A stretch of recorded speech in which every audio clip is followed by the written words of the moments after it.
Assalamualaikum warahmatullahi wabarakatuh. Hai para sobat budaya, kalian sudah tahu belum asal usul jembatan Ampera? Pasti kalian udah tidak asing lagi kan apa itu jembatan Ampera yang suka kalian itu lihat di internet atau malah kalian sendiri pernah datang ke tempatnya langsung. Nah, jadi saya di sini akan menceritakan asal usul jembatan Ampera itu dibangun tahun berapa. Kalian pasti bakalan tahu di penjelasan kali ini. Nah, sebelum ada jembatan ini, warga Palembang yang ingin menyeberang dari sebelah ulu ke seberang ilir atau sebaliknya harus naik perahu atau kapal kecil. Padahal Sungai Musi itu luas dan cukup deras. Bayangkan betapa repotnya aktivitas harian warga saat itu. Karena itulah warga pada tahun 1960-an muncul ide besar membangun sebuah jembatan besar di atas Sungai Musi.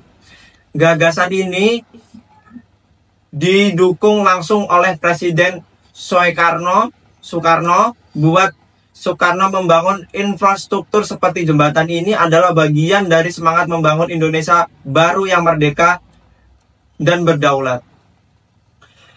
Nah, uniknya pembangunan jembatan Ampera ini tidak sepenuhnya menggunakan uang dari dalam negeri. Justru sebagian besar dari datangnya Jepang bukan untuk tapi dana restorasi perang sebagai komponen atas penjajahan di masa Perang Dunia Kedua. Jepang membentuk dalam bentuk dana dan peralatan, teknologi untuk sistem pengangkat jembatan yang bisa membuat bagian tengah jembatan naik agar kapal besar bisa lewat. Kalau kalian lihat di jembatan Ampera itu bisa naik ke atas. Nah, inilah asal mulanya itu dia itu dari perangnya Jepang kedua.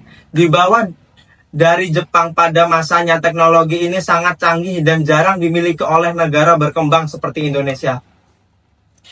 Nama asli jembatan Bung Karno.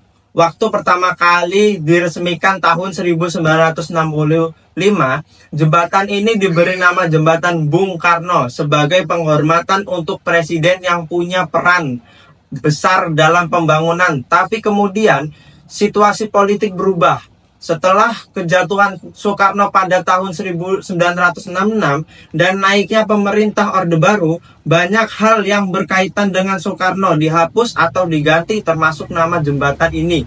Akhirnya, nama Bung Karno diganti menjadi Ampera yang saat ini kita tahu yaitu jembatan Ampera yang merupakan singkat dari Amanat Penderitaan Rakyat, yaitulah singkatan dari Ampera, Amanat Penderitaan Rakyat, sebuah slogan yang populer di masa transisi tersebut. Sekarang tidak lagi. Kalau kamu lihat struktur jembatan ini adalah dua menara tinggi yang dulunya berfungsi sebagai pengangkat bagian tengah jembatan. Jadi kalau ada kapal besar mau lewat, bagian tengah jembatan bisa dinaikkan. Gagah banget kan? Kayak seperti yang kalian lihat itu tuh setiap ada kapal lewat pasti jembatan itu tuh akan otomatis naik sendiri atau digerakkan oleh siapapun itu. Tapi sayangnya sejak tahun 1970 sistem pengangkatan itu sudah tidak digunakan lagi. Alasannya sederhana banget, lalu lintas darat semakin padat dan pengangkatan jembatan malah bikin macet panjang. Selain itu, perawatan mahal dan suku cadangnya makin susah ditemukan. Ya karena itulah jembatan Ampera itu setiap diangkat ada kapal lewat di bawahnya, dia itu selalu menunggu turunnya jembatan itu, jadi membuat kemacetan di jembatan Ampera tersebut. Sekarang meski sudah tidak bisa terangkat, bentuk asli jembatan masih dipertahankan. Dua menara besar itu tetap berdiri dan jadi ciri khas bikin Ampera mudah dikenal. Ampera hari ini, jembatan Ampera sudah jadi lebih dari sekedar jembatan. Ia jadi simbol kota, tempat wisata, latar foto favorit, bahkan jadi lokasi acara besar seperti festival Sungai Musi dan perayaan kemerdekaan. Saat malam tiba, lampu-lampu warna-warni menyala di seluruh badan jembatan, menciptakan pemandangan yang indah dan romantis. banyak warga dan turis datang sekedar duduk di bawah jembatan sambil menikmati angin malam dan kuliner khas Palembang. Seperti kalian tahu, Palembang itu terkenal banget dengan empek-empeknya ya. Emang enak banget sih. Oke, jadi kesimpulannya ya, Jembatan Ampera adalah bukti nyata bagaimana infrastruktur bisa punya makna dalam, iya, bukan cuman bangun dari baja dan beton. Saksi sejarah, jejak politik, dan bukti sangat membangun negeri.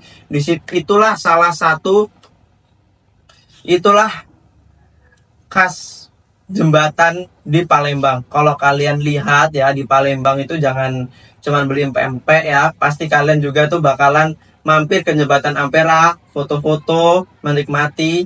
Tapi kalian sekarang seperti yang sudah saya jelaskan, kalian itu bakalan susah untuk melihat Jembatan Ampera itu, bakalan otomatis terbuka jika ada kapal di bawahnya lewat. Ya karena itu alasannya, banyak sekali protes dari warga Palembang karena ada kapal yang lewat di bawahnya. Saat jembatan itu terbuka, selalu ngebuat kemacetan di jembatan tersebut. Maka dari itu sekarang tuh agak dikurangi aktivitas saat kapal lewat itu jembatan yang dibuka. Jadi jarang banget sekarang tuh ada kapal-kapal besar yang lewat sana. Ya mungkin sering, tapi ya 1-2 kali mungkin. Jadi tidak sering. Mungkin kalian setiap lewat sana, kalau kalian menunggu-nunggu jembatan itu dibuka, jadi ya kalau hoki ya pasti kalian bakal menemukan jembatan itu terbuka, bisa melihat, bisa foto-foto. Tapi untuk kali ini bakalan susah banget ditemukan, jarang banget. Oke, mungkin segitu aja yang bisa saya sampaikan.